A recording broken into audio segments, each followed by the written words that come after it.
Boundaries can be internal and they can be external. We should have both internal boundaries and external boundaries.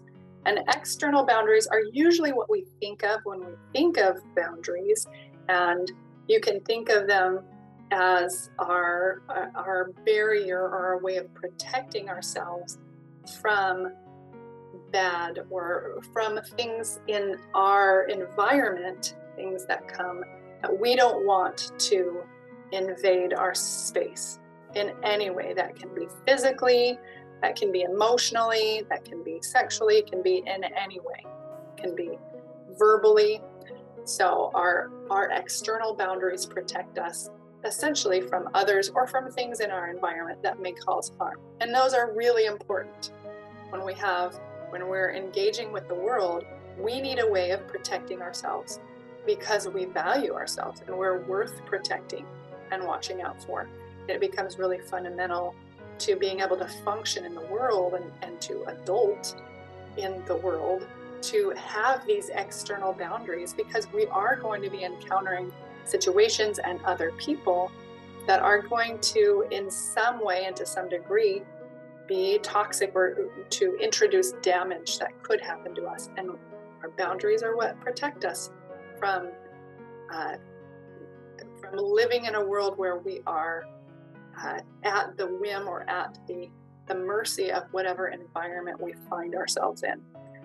They are so empowering. If you're finding this video helpful or want to help us reach others in need, don't forget to like, comment, and subscribe because it really supports our channel. Thank you.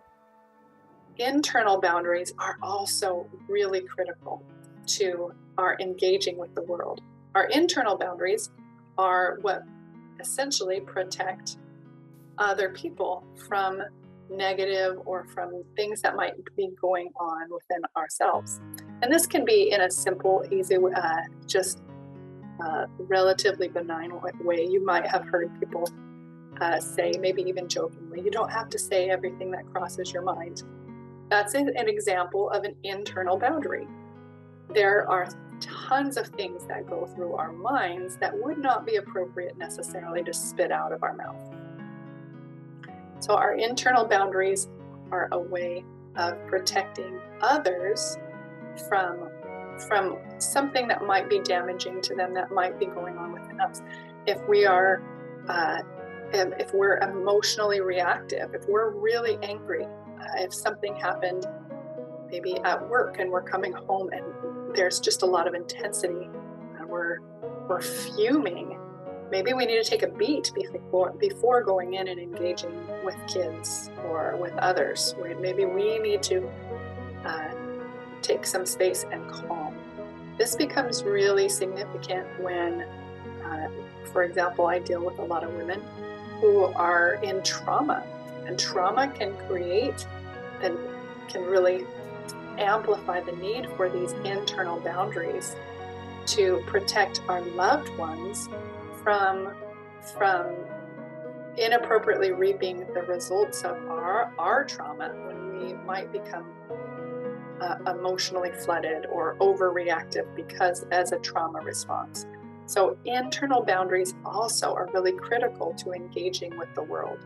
And with good, strong internal and external boundaries, it actually allows us to be much more relational. Our boundaries, again, like we talked about prior, they're our way of self-definition. They're a way of self-determining and defining who we are. And from that empowered place, we actually are able to engage relationally better and healthier, and we're able to be known more fully. They are a very relational skill and fundamental to being able to have healthy, strong relationships. In the past, I thought boundaries were a way to avoid or distance from relationships, and they can be. And there are definitely places where that is really important for the safety of one or both partners to create distance. And boundaries can help to facilitate that. But fundamentally, having good, healthy, strong boundaries that align with our values, that are integrity-based, and that are not too rigid and also not too lax allows us to be known and seen and to relate in a very beautiful human way. We'll talk about this more in other videos.